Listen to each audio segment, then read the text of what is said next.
He my lovelies paratha, आज कैसे हैं आप लोग। आई होप आप सभी अच्छे होंगे, स्वस्थ होंगे और मेरी स्टोरी लाइन को एंजॉय कर रहे होंगे। तो जो कोई भी मेरे चैनल पे नए आ रहे हो, प्लीज़ मेरे चैनल को लाइक शेयर सब्सक्राइब करना मत भूलिएगा। और अगर मेरी स्टोरी लाइन आप लोगों को अच्छी लगती है तो प्लीज़ कमेंट्स करके मुझे अप्रिशिएट करना भी मत भूलिएगा। प्रीवियस पार्ट कैसा लगा आप लोगों के कमेंट्स पे डिपेंड करता है कि मैं इसे और कितना लंबा लेके जाऊँ और किस तरह की मैं स्टोरी बताऊँ। आप लोग के कमेंट्स मुझे मोटिवेट करते हैं और कोई कोई कमेंट मेरा मूड अप भी करते हैं। खैर कोई बात नहीं, बट जैसा भी है आप लोग को जो ठीक लगे आप लोग सजेशन दीजिए, क्योंकि आप लोग के सजेशन मेरे लिए बहुत मायने रखते हैं। मेरी बकवास सुनने के लिए थैंक यू। एंड देन आगे बढ़ते हैं।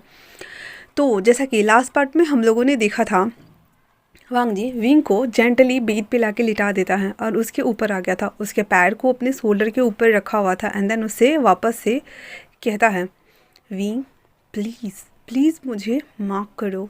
विंग जो कि अनबिलीवेबल लुक के साथ में उसको देख रहा था कि ये क्या है, क्यों क्यों ये मुझे कह रहा है माफ़ करने के लिए।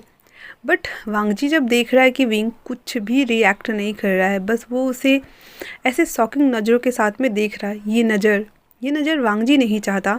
वांग जी चाहता है कि विंग की नज़रों में वो वैसा ही रहे जैसे कि ईवा और निंगजी हैं, जैसे कि गगा है, जैसे कि वैनचिंग है, उसकी बहन रुई है। जिस तरह से यानली से वो खुल के बात करता है, वो उसी तरह से हर बात, अपनी छोटी बड़ी हर चीज़ वो मुझसे कहे। हालांकि वांग जी को पता है कि ये सभी चीज़ें इतनी आसान नहीं हैं। उन दोनों के बीच में कोई ऐसा जेन्युइन रिश्ता भी नहीं है और उसके ऑरा के वजह से विंग ऑलरेडी डर जाता है। पर लिटरली वांग जी बेसब्री के साथ में यही सब चीज़, अपेक्षा, उम्मीद, जो बोलते हैं आशावादी होना, ये सभी संभावनाओं के साथ में वो विंग को अभी देख रहा था कि वो वही नज़रों को ढूंढ रहा था विंग की आंखों में कि विंग वैसे ही वांग जी को देखे, वैसे ही ट्रीट करे। विंग जो कि अपने ही टाइमलेस जोन में खोया हुआ था, वो वांग जी को बस देख रहा था। वांग जी वापस से उसके उसी मार्क पर जहाँ उसका मार्क अपेयर हुआ है, विंग के बैक पे और आधा शोल्डर तक आया हुआ था, उस मार्क को वो जेंटलीना वेट किसेज करना शुरू करता है। 2 बार के सेक्सुअल राउंड के बाद विंग की बॉडी तो ऑलरेडी नम थी, ऊपर से वो पानी में भींगा हुआ चूहा भी बना हुआ था दोनों। वो उसकी बॉडी वापस से रिएक्ट करना शुरू कर देती है। हालांकि ये बात भी सच है कि विंग वांग जी को लाइक करता है, बट अभी दोनों कंफर्म नहीं है। और अभी तो वांग जी ने उसे आई लव यू भी बोल दिया है। विंग ने भले ही रिप्लाई नहीं किया है, लेकिन उसकी हार्ट बीट भी बहुत ज़्यादा तेज़ हो चुकी थी और वो बस कोशिश कर रहा था कि क्या वो सब जो चीज़ें हो रही है वो बस सपना तो नहीं है ना। हालांकि विंग की भी कोई गलती नहीं थी। वांग जी का जेलिस होना, वांग जी का ये अपना एक पॉइंट ऑफ व्यू था, उसका जो मन कह रहा था वो था, ना कि विंग ने उसे निराश किया था। लेकिन वांग जी के मुंह से अपने लिए आई लव यू सुन करके विंग के दिल की धड़कन मानो एक इतनी रेसिंग कार जैसे ट्रैक पे दौड़ती है ना, वैसे दौड़ रही थी। और वही सारी बातें अभी वो टाइमलेस हो करके सोच रहा था। वांग जी छोटे छोटे वेस्ट किसेस करने के बाद उसके निपल्स को ऐसे लिक करता जा रहा था। तब जा कर के विंग रियलिटी में लौटा था और वो उसने बेडशीट को ग्रैब कर लिया था। हालांकि उन दोनों की पोजीशन ऑकवर्ड थी। जो विंग था वो नीचे था एंड देन उसके पैर वांग जी का शोल्डर पे थे। लाइक सोचो वांग जी किस तरह का होगा अभी। उसके एक पैर दोनों टांगों के बीच में थी और एक पैर उससे बाहर थी और अपने दोनों हाथ से वो विंग को बैलेंसली पकड़े हुए था एंड देन उसके निपल्स को वो सक कर रहा था। धीरे धीरे सक करने के दौरान विंग के मुंह से स्वीट स्वीट जो मॉर्निंग साउंड्स निकल रहे थे, वांग जी वापस से अग्रेसिव होता जा रहा था। अब वो वेट किसेज बाइट में बदल चुके थे और वो उसकी पूरी बॉडी के ऊपर इस तरह से मुआयना करते हुए हर जगह वो हिकीज़ के निशान दे चुका था। विंग लाइक इस तरह के साउंड्स निकाल रहा था। जब बाइट करता था तो वो चीखता था थोड़ा सा एंड देन फिर वो स्वीट सा मॉर्निंग साउंड निकालता था, क्योंकि वांग जी उस जगह को एकदम जैसे कोई चीज़ आइसक्रीम या कुछ भी एक बार मुंह में हवक के लेते हैं ना, उस तरह से बाइट करने के बाद फिर वहाँ पे वैसे चूसना शुरू कर देता था, जिस वजह से विंग की इतनी बुरी हालत हो चुकी थी। प्लस वो इतना ज़्यादा एक्साइटेड हो गया था, वांग जी उसके अंदर इन नहीं कर रहा था और वो बस उसे प्रिपेयर कर रहा था। हालांकि फर्स्ट एंड सेकेंड राउंड में वांग जी ने बिना प्रिपेयर किए विंग जी के साथ वो अल्टीमेट हुआ था, बट अभी वो इतना ज़्यादा उसे एक्साइटेड कर चुका था और अभी भी वो स्टॉप नहीं हो रहा था। उसके थाइस के ऊपर, उसके हार्डी के आसपास हर जगह वो बाइट कर रहा था, लिक कर रहा था, उसे एक्साइटेड कर रहा था, पर वो इन नहीं कर रहा था। विंग जो कि बहुत ज़्यादा पागल हुए जा रहा था, उसे समझ नहीं आ रहा था कि वो क्या करे, और वो अपना पूरा मुंडी तकिया के अंदर गराया जा रहा था क्योंकि उसे अब बेसब्री के साथ में वांग जी अपने अंदर चाहिए था। वो वांग जी को फील करना चाहता था बहुत बुरी तरीके से। वो धीरे से कपकपाती हुई वॉइस में कहता है, वांग जी। वांग जी जैसे ही उसके मुंह से अपना नाम सुनता है वो स्टॉप हो जाता है और विंग को देखने लगता है। विंग जो कि अपनी हैवी सांसें ले रहा था और अपने दोनों हाथ को बेडशीट को ग्रैब किए हुए था और अपने सर को उठा उठा के पटक रहा था क्योंकि उसकी बॉडी बहुत बुरी तरीके से रिएक्ट कर रही थी। वांग जी का हर टच, हर छुअन उसे एक अजीब ही दुनिया में, हेवनली दुनिया में लेके जा रहा था और एक अजीब सा एहसास करा रहा था। उस कमरे में ओनली फॉर विंग और वांग जी के जो फेरोमोन से स्मेल थे वो आपस में मिक्स हो गए थे, जो सेंट थे, और दोनों के दोनों अग्रेसिव ही। ऐसा नहीं था कि वांग जी अग्रेसिव नहीं हो रहा था, वांग जी भी पूरी तरीके से अग्रेसिव हो चुका था, बट वो सुनना चाहता था विंग के मुंह से अपना नाम, और उसने जो कहा कि विंग को उसे मार्क करे, इसलिए वो उसे इतना ज़्यादा एक्साइटेड कर रहा था। वो उसे देखते हुए कहता है, विंग कहता है, I can't hold, please put in inside please. Wang ji कहता है, मुझे सुनाई नहीं दिया विंग। विंग कहता है, I can't hold, please please मेरे अंदर। वांग जी कहता है, मैं नहीं समझ पा रहा हूँ विंग। विंग वापस से कहता है, Wang ji please fuck me so badly, so harderly, so please push me, and अगर मैं रुकने के लिए बोलूँ ना, प्लीज़ स्टॉप, फिर भी मत रुकना। अगर मैं बोलूँ ना तब भी नहीं रुकना, please. I want more. I want extra more. I want right now. Please, वांग जी। इतना बोलता है। वांग जी कहता है, उसके बाद वो फिर उसकी हड्डी को अपने मुंह में ले करके उसे ऐसे ही सक करना शुरू कर देता है। सक करते जाए, विंग लाइक इस तरह का साउंड्स निकाल रहा था, और वांग जी उसे प्रिपेयर करने के बाद छोड़ देता है, जो कि वो पूरा गीला हो चुका था उसका हार्डिक, और बहुत ज़्यादा वेकअप भी हो चुका था, बहुत ज़्यादा हार्डन भी हो चुका था। अगर कुछ सेकेंड और वांग जी अपने मुंह में रखता उसे, पक्का विंग पूरा का पूरा स्पर्म उसके मुंह में स्प्लिट आउट करने वाला था। उसके बाद वांग जी फिर धीरे से उसके बथ होल में पुट इन करता है, एंड देन उसी तरह से उसे थ्रस्टिंग करना शुरू करता है। वांग जी के ऐसे थ्रस्टिंग करने के बाद, जो कि वो बहुत जेंटल तो नहीं कह सकते क्योंकि वो बहुत ज़्यादा हार्डर, जिस तरह से एज अ डिमांड विंग ने कहा था वो किए जा रहा था। एक हद के बाद, क्योंकि उसकी पोजीशन इतनी ज़्यादा ऑकवर्ड थी कि वांग जी ने उसके कमर को इतनी बुरी तरीके से ग्रैब किया हुआ था, उसके एक पैर को अपने शोल्डर के ऊपर रखा हुआ था, वो अपने घुटनों के बल था, एंड देन उस पोजीशन में उसे वो फक कर रहा था।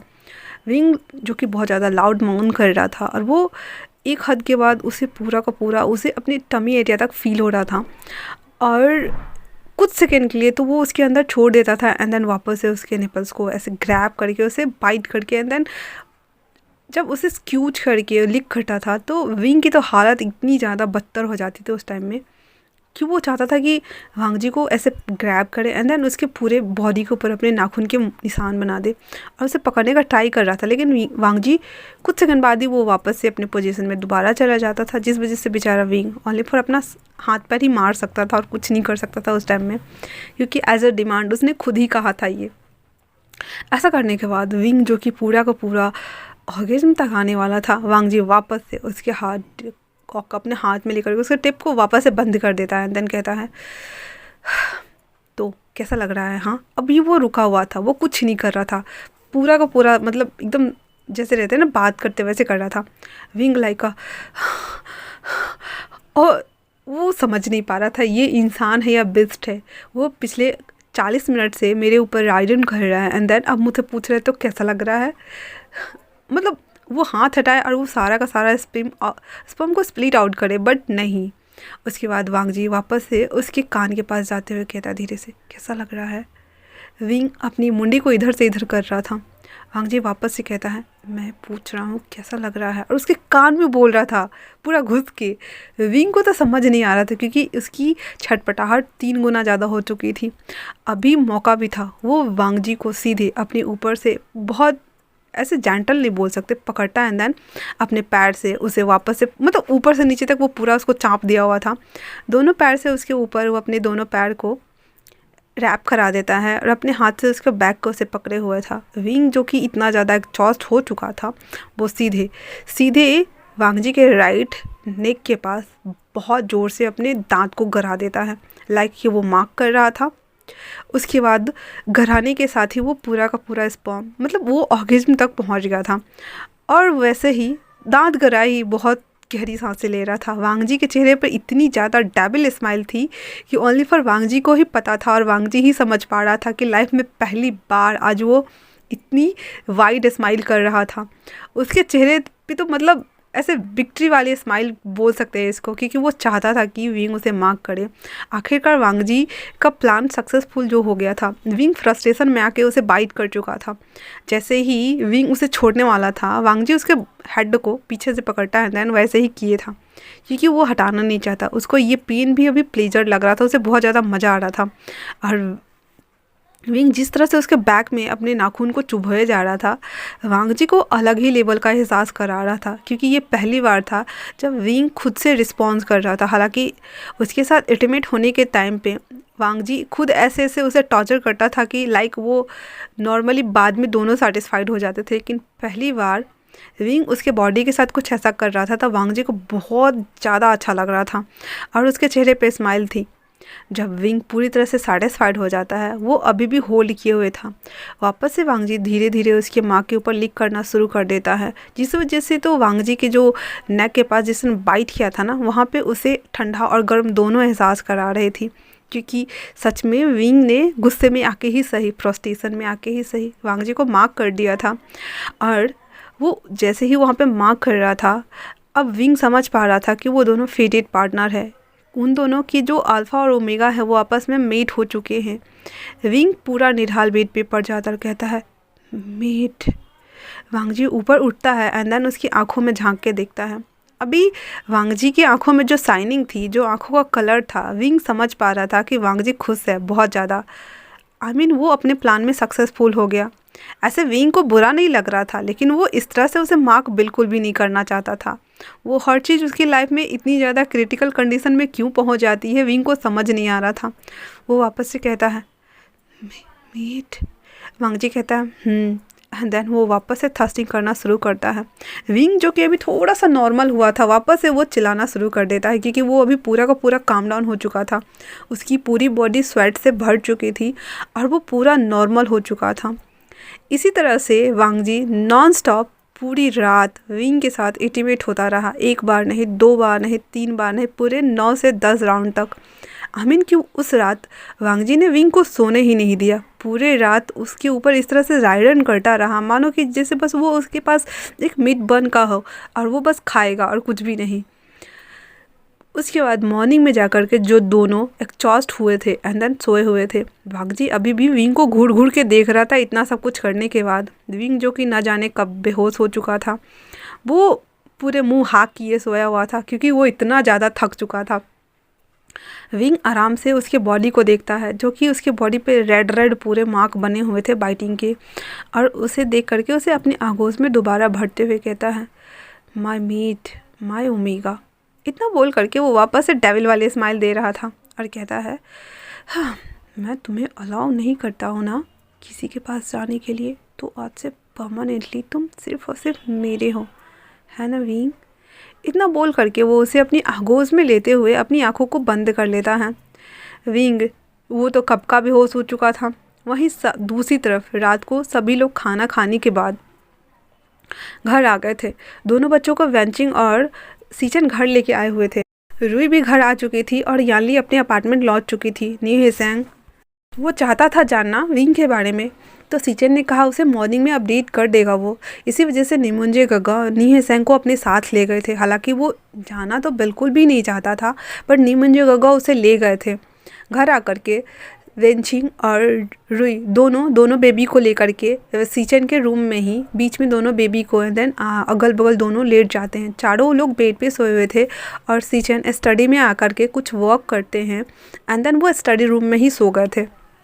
मिस्टर किस भी अपने घर चले गए थे। हालांकि मिस्टर किस को पूरा यकीन था कि वो अपनी ओमेगा को मेरे बॉस हर्ट तो नहीं करेंगे, लेकिन हाँ, उस गुस्से की वजह से उन दोनों का क्या होगा, थोड़ी सी चिंता तो थी। सीचन भी समझ पा रहे थे कि वांगजी इसी तरह से गुस्सा होता है क्योंकि वो नहीं चाहता। हालांकि ये एक ऑब्सेसिव बिहेवियर था वांगजी की तरफ से, इस तरह से विंग के लिए रिएक्ट करना, बट फिर भी सीचन को अच्छा लग रहा था कि वो अपने लाइफ में अपनी चीज़ों के लिए स्टैंड ले रहा है। सभी चीज़ें अभी तक तो नॉर्मल ही चल रही थी। विंग की आंखें लगभग 11:30 बजे के अराउंड मॉर्निंग में ओपन होती है और वो उसकी बॉडी पूरी की पूरी लाइफलेस मालूम पड़ रही थी क्योंकि उसकी बॉडी इतनी बेजान हो चुकी थी, मानो उसकी बॉडी में कोई जान है ही नहीं।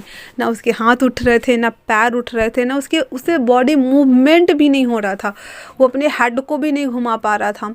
और वो कहता है, ओह ये क्या है, इतनी बड़ी पनिशमेंट कौन देता है। ये बेस्ट की तरह मेरे साथ 2 बार बाथरूम में एंड देन 11 बार 10 बार यहाँ, मेरी बॉडी। और वो कहता है वांगजी वांगजी, और वो बहुत धीरे से बोल रहा था। वांगजी जो कि गहरी नींद में था, उसे भी सुनाई नहीं दे रहा था। वो जैसे तैसे करके अपना फ़ोन निकालता है एंड देन नी हिसेंग को मैसेज करता है कि मेरे लिए कोई भी दवाई लेकर के आओ। नी हिसेंग को समझ नहीं आ रहा था, बट फिर भी वो ओके लिख देता है एंड देन वो चला जाता है डिस्पेंसरी दवाई लाने के लिए। विंग लगभग आधे घंटे तक मशक्क़त करता है, अपनी बॉडी को मनाता है, उठ भी जाओ उठ भी जाओ।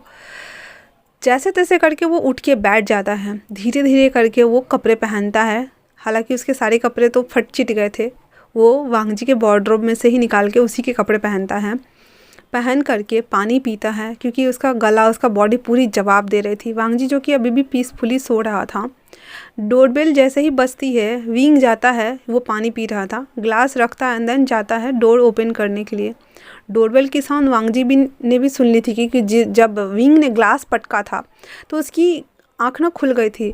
और साथ में जब बेड पे विंग को वो नहीं देखता क्योंकि साथ में सो तो वार्म रहती है ना बेड, तो उस जगह ना वो विंग जब उठा था उसने कंबल हटा दिया था, तो विंग जब नहीं था वहाँ पे तो बेड ठंडी हो चुकी थी। वांगजी देखता है कि वो ऐसे हाथ लेके जब टोके देखता है ना तो ये जगह ठंडी लग रही थी उसे। वहाँ खोल के देखता है तो विंग पानी पी रहा था। तभी डोरबेल का साउंड बजा था। वो बाहर आता है, डोर ओपन करता है तो नी हिसेंग हॉल में थे। वो दोनों कहते हैं वीगा आप ठीक है ना। और वो विंग को ऐसे पकड़ के शोल्डर से ऊपर से नीचे तक घूर रहा होता है और कहता है वो उस बीस्ट ने आपको कुछ किया तो नहीं ना, आप ये दवाई क्यों मंगाना चाहते हैं। अब पूरी तरह से ठीक है ना वीगा, बताइए मुझे, वरना मैं गोगो को बुलाऊं। तभी पीछे से वॉइस आती है, और क्यों बुलाना है गोगो को। ये सुनकर तो नी हिसेंग इतनी बुरी तरीके से डरा। वो पलटकर देखता है तो वांगजी जो कि टॉवल लपेटे हुए था एंड देन सामने बीच गेट पे खड़ा था और उसी दोनों को देख रहा था। विंग जो कि वांगजी को देख रहा था, नेकेड बॉडी को एंड देन उसके चेहरे को और नी हिसेंग को। वो कहता है वो मैंने दवाई मंगवाई थी। तो विंग कहता है तुम मुझे भी कह सकते थे ना विंग। तो विंग कहता है मैंने आपको उठाया था और हर छोटी बात मैं आपको बताना ज़रूरी नहीं समझता। वांगजी को अभी वापस से गुस्सा आ रहा था। हालांकि विंग को ये बात बोलनी नहीं चाहिए था। वापस से नी हिसेंग कहता है हाँ I am sorry sir, but मैं बस दवाई लेके आया था और कुछ भी नहीं। और वो दवाई ना वहीं टेबल पे रख देता है और फिर वापस से वांगजी को ग्रीट करके वहाँ से जाने लगता है। जाने के बाद विंग दरवाज़ा बंद करके वो दवाई वाला पैकेट लेकर के आता है। वांगजी अभी भी गेट पे खड़ा था। वांगजी विंग को सीधे पकड़ता है और दरवाजे पे ऐसे टिकाते हुए कहता है मैंने कहा था ना तुमसे कि अगर तुम्हें कुछ भी चाहिए होगा तो तुम मुझे बताओगे। तुम्हें दूसरों से हेल्प लेनी होती है पर मुझसे नहीं कह सकते तुम। विंग कहता है वांगजी। उसके मुँह से वांगजी सुनकर के उसे अच्छा लग रहा था, लेकिन वापस से विंग कहता है मैंने एक बार नहीं बल्कि 3 बार 4 बार आपको आवाज़ दी, आपको उठाया भी, मुझसे उठा भी नहीं जा रहा था। मैंने जैसे तैसे करके खुद को प्रिपेयर किया है और अभी भी मेरे पैरों में और बॉडी में दर्द हो रही है। Please leave me. विंग ऐसे जब बोलता है तो वांग जी उसे छोड़ देता है। फिर विंग आता है अंदर, ग्लास में पानी निकाल करके एक एक करके तीनों दवाई खा जाता है। एंड देन वहाँ पे ग्लास रखते हुए कहता है, मैंने आपको उठाया था पर आपने कोई रिस्पॉन्स नहीं दिया था, मैं क्या करता। और वैसे भी आपने प्रॉमिस किया था कि आज दोनों बच्चे स्कूल जाएंगे, है ना। वांग जी को अब याद आता है कि ओ सिट, उसने कहा था कि ईवा और निंग जी स्कूल जाएंगे, बट वो कैसे भूल सकता है। और अभी जब देखता है तो 12 बज रहे थे। वो कहता है आई एम सॉरी बट मुझे, और वो कुछ नहीं बोल रहा था। इतना बोल करके वो वॉशरूम चला जाता है। विंग वापस से शॉक, क्या कहा उसने, सॉरी, सीरियसली वो मुझे सॉरी बोल रहा था। व्हाट, ये इंसान कब गुस्सा होता है और कब प्यार दिखाता है, कुछ समझ क्यों नहीं आता। और वो अपना ना सर खुजा रहा था, कहता कब कब मैं समझूंगा इस इंसान को प्रॉपर तरीके से कि आखिर इसके एक्शन और रिएक्शन का क्या तालमेल होता है। फिर भी वो अपना सर खुजा रहा था। उसके बाद वो उठता है एंड देन वांग जी के लिए दूसरा कपड़ा पेयर सेट निकाल के बेड पे रख देता है। पहले तो वो बेड को ठीक करता है जो कि बहुत ज़्यादा स्पॉम से भरा हुआ था, तो वो बेडशीट हटा करके दूसरा डालता है। फिर कंबल को सही करता है। फिर उसके बाद वांग जी के कपड़े निकालता है। वांग जी का सूज नहीं निकालता क्योंकि उसे पता नहीं था ना कि वो किस तरह का सूज पहनेगा, बट उसे जो सही लग रहा था ना, वांग जी के कपड़े, वांग जी के टाई और बेल्ट, उसके साथ जो कुछ भी जा रहा था, वो घड़ी, ये सभी चीज़ें निकाल के रख देता है। और फिर वो जिस उसने वांग जी के जो कपड़े पहने थे ना, उसे अच्छी तरीके से वो वेयर करता है। हालांकि उसने नहाया तो नहीं था, लेकिन अब वो रुक नहीं सकता था नहाने के लिए, अब घर जा कर के ही वो फ्रेश होगा। और उस कपड़े से वांग जी की फेरोमोन्स की स्मेल आ रही थी, जो विंग स्मेल कर रहा था तो उसे अच्छा लग रहा था, और उसके चेहरे पे स्माइल थी। तो जब वांग जी बाहर निकलता है अपने गीले बालों को सुखाते हुए, तो देख रहा था कि विंग किस तरह से उसके शर्ट के लीज को ऐसे दोनों को अपने नाक के पास ले करके स्मेल कर रहा है और उससे स्माइल कर रहा है। ये देख करके वांग जी के चेहरे पर भी स्माइल थी, पर विंग को जब एहसास हुआ कि उसके पीछे वांग जी खड़ा है, वो जैसे ही पलटता है वापस से वांग जी कोल्ड फेस, एकदम स्टोन फेस बन जाता है। विंग उसे देखते हुए कहता है आपका हो गया। तो वांग जी कहता है वापस आता है तो देखता है कि विंग ने उसके लिए कपड़े और टाई बेल्ट और जो कुछ भी उसने निकाला हुआ था वो सभी निकाल के रखा हुआ है। ये देख करके उसके चेहरे पे एकदम छोटी सी स्माइल आई थी। जब विंग देखता है तो कहता हो, ये डेविल इंसान हंसता भी है, सच में मिस्टर खड़ूस है ये हंस कैसे सकता है, पर जो भी कहो अच्छा लगता है हंसने टाइम पे। ऐसा बोल करके वो वापस से मुस्कुरा रहा था। हालांकि वांग जी नोटिस नहीं करता क्योंकि वांग जी तो खोया हुआ था कि पहली बार विंग ने उसके लिए कपड़ा निकाला। सच में वो उसी कपड़े को पहनता है सब कुछ, फिर अपने लिए शूज़ निकाल करके रेडी हो जाता है। वो अभी पूरा का पूरा बिजनेस अटायर में था। बाहर मिस्टर क्रिस आ चुके थे उन दोनों के लिए ब्रेकफास्ट लेकर के। तो विंग, जो कि उसने वांग जी का ही कपड़ा पहना हुआ था, थोड़ा लूज हो रहा था बट उसने पहन लिया था। वो जाता है, डोर ओपन करता है तो क्रिस अंदर आते हुए कहता है हेलो सर, आई होप आप ठीक होंगे। विंग जो वो दवाई खाया था ना, उस वजह से वो पूरी तरीके से ठीक था। और तब देखता है कि इसके बॉस रेडी हो चुके हैं और अपने मोबाइल में ना न्यूज़ को फीड कर रहे थे। आकर के वो बॉस को भी गुड मॉर्निंग बोलता और कहता है सर आज आपको ऑफिस मैं ही ले जाऊंगा। तो वांग जी उसकी तरफ मुड़ते हुए कहता है और ड्राइवर को क्या हुआ है। तो क्रिस कहता है सर वो आपके उसकी तबीयत ख़राब है। वांग जी कहता है बट क्यों, उसने पहले तो कुछ नहीं बताया और कल भी उसने कुछ नहीं बताया। क्रिस अपने मन में कहता है हाँ बताएंगे कैसे, वो बच गया वही बड़ी बात है, वरना आपके उस एग्रेसिव फेरोमोन्स की वजह से तो वो मर ही जाता कल। वो कहता सर इमरजेंसी हो गई थी ना, तो उसने मुझे बता दिया, मैं आपको ले चलूँगा। और वैसे भी हमें क्लाइंट के साथ मीटिंग भी तो अटेंड करनी है, फिर हमें बोर्ड की मीटिंग में भी जाना है और बहुत सारी चीज़ों पे डिस्कस करना है, नया प्रोडक्ट जो लॉन्च करने वाले हैं, विजिट करने वाले हैं हम साइट्स पे भी। वो सारा शेड्यूल्स बता रहा था। विंग जो कि चुपचाप वहीं खड़ा था। तो वांग जी जब देखता है कि विंग एक कोना लग के खड़ा है तो वो कहता है विंग हम कल से दोनों बच्चों को स्कूल ले जाएंगे, आई प्रॉमिस, मैं कल नहीं भूलूँगा। विंग कुछ भी नहीं बोलता और चुपचाप खड़ा था। उसके बाद कहता है आओ ब्रेकफास्ट करो। विंग आता है और बैठता है तो क्रिस बोलता है मैं आप दोनों का कार में वेट करता हूँ। इतना बोल करके क्रिस वहाँ से चला जाता है। हालांकि दोपहर का टाइम हो रहा था पर ये दोनों अभी ब्रेकफास्ट कर रहे थे। फिर वो दोनों ब्रेकफास्ट करने बैठ जाते हैं।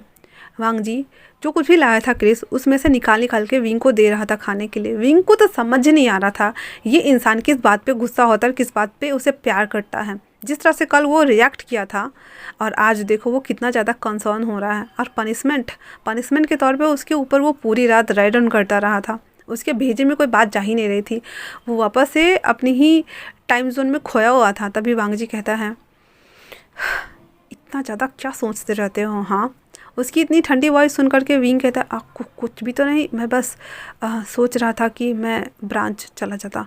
तो वांग जी कहता है ठीक है, पहले घर जाओ, बेबी हमारा वेट कर रहे होंगे, ठीक है ना। जब वांग जी बोलता है कि बेबी हमारा वेट कर रहे होंगे, विंग को अच्छा लग रहा था। तो वो वापस से पूछता है क्या आप नहीं जा रहे हैं। वांग जी कहता है नहीं, पर मैं शाम को जल्दी आ जाऊँगा, ठीक है ना। विंग कहता है इतना बोल करके दोनों ब्रेकफास्ट एंजॉय करते हैं। हालांकि वो दोपहर का खाना समझ सकते हो।